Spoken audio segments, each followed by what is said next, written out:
नमस्कार आदाब, आप देख रहे हैं बीपीएन लाइव न्यूज। भारत की आवाज, ताज़ा अपडेट आप तक पहुंचाना और आपकी जानकारी बढ़ाना हमारा उद्देश्य है। पारदर्शिता के साथ आपके पास खबर एंकर हेमलता के साथ पूरी खबर देखने के लिए लाइक करें, सब्सक्राइब करें। आगरा छावनी विधायक एवं पूर्व राज्य मंत्री डॉक्टर जीएस धर्मेश द्वारा आगरा छावनी विधानसभा क्षेत्र के 98 बूथों की मतदाता सूची का गहन अध्ययन किया गया है। आगरा छावनी विधानसभा में कुल 469 बूथ है।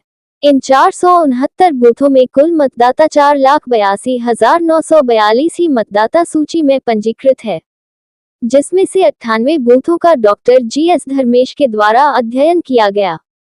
अध्ययन में पाया गया कि इन 98 बूथों में कुल 45,521 मतदाता पंजीकृत हैं।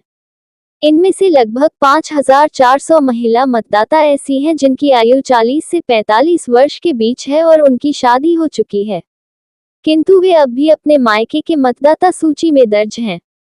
अधिकांश मामलों में उनके नाम ससुराल की मतदाता सूची में भी दर्ज हो चुके हैं, जिससे वे 2 स्थानों पर मतदाता के रूप में दिखाई देती है।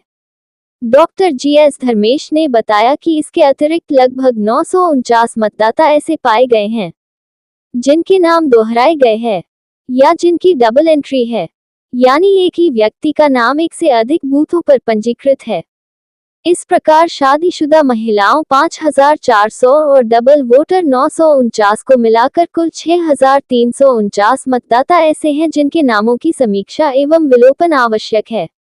यदि इन 6,349 नामों को कुल 45,521 मतों से घटाया जाए तो वास्तविक मतदाता संख्या 39,172 रह जाती है।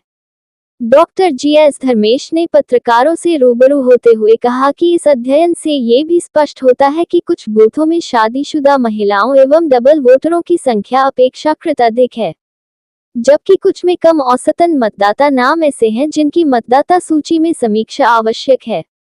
इस अध्ययन से यह संकेत मिलता है कि आगरा छावनी क्षेत्र की मतदाता सूचियों में बड़े पैमाने पर शादीशुदा महिलाओं के नामों का अद्यतन और डुप्लीकेट नामों का विलोपन आवश्यक है, जिससे चुनाव प्रक्रिया और अधिक पारदर्शी बनाई जा सके। कुल मिलाकर के ये है कि अगर मेरा तो पहले से ही इसमें अध्ययन था और मैंने 2012 में चुनाव हारने के पश्चात भी ये 30,000 डबल वोट कटवाए थे, ट्रिपल वोट भी थे उसके अंदर, और ये लगभग 60,000 की यह संख्या जो है ये महिलाओं की अगर कट जाएगी जिनकी शादी हो गई है और ये डबल वोट है तो लगभग 60,000 की संख्या ये पूरी विधानसभा से कटेगी। और वो 30,000 वोट अगर मैंने उस समय ये डबल ट्रिपल नहीं कटवाए होते तो ये संख्या दोनों को मिलाकर के लगभग 90,000 हो जाती है। तो मैं तो चुनाव आयोग को धन्यवाद देता हूँ कि जो मेहनत कर रहा था ये चुनाव आयोग के द्वारा जो बीएलओ को डायरेक्शन जो दिए गए हैं वो घर घर जाएंगे, लेकिन ये वोट इतने हो कैसे गए? ये बीएलओ जो जिस बूथ की है ये घर घर नहीं जाती हैं, वोट काटती नहीं है। जो मृतक हो गए, नौकरी छोड़ के चले गए, किराएदार थे, इन्हें सबको कहना चाहिए अगर बीएलओ काटती तो मतदाता सूची का शुद्धिकरण ये अपने आप हो जाता है। लेकिन ये चुनाव आयोग ने इनके ऊपर थोड़ी सी कड़ाई की है, घर घर जाना इनको पड़ेगा और नहीं जाएंगे तो उनके साथ एफआईआर भी होगी और वेतन भी कटेगा और जो भी चुनाव आयोग से डायरेक्शन होंगे इनको दंडित करने का वो भी इनके ऊपर लागू होगा। एसआईआर से फायदा मिल जाएगा, शुद्ध हो जाएगी लिस्ट।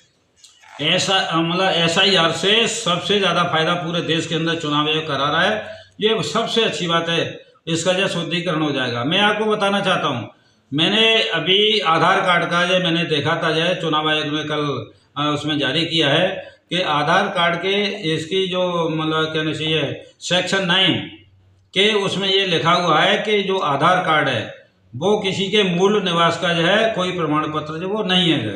तो इस वजह से अभी मैं सदर बाजार के अंदर जो कोठी नंबर 46 है उसके अंदर एक कोठी के अंदर लगभग 500 लोग रह रहे हैं, लगभग 350 मतदाता हैं और सारे के सारे ये एक ही समुदाय के हैं। तो ये इतने कहाँ से आ गए? और मैंने इसी शिकायत यहाँ के पुलिस कमिश्नर से भी की थी। पुलिस कमिश्नर ने उनका आधार कार्ड देख करके सिर्फ आधार कार्ड ये कह दिया कि नहीं वो तो मतलब ठीक है।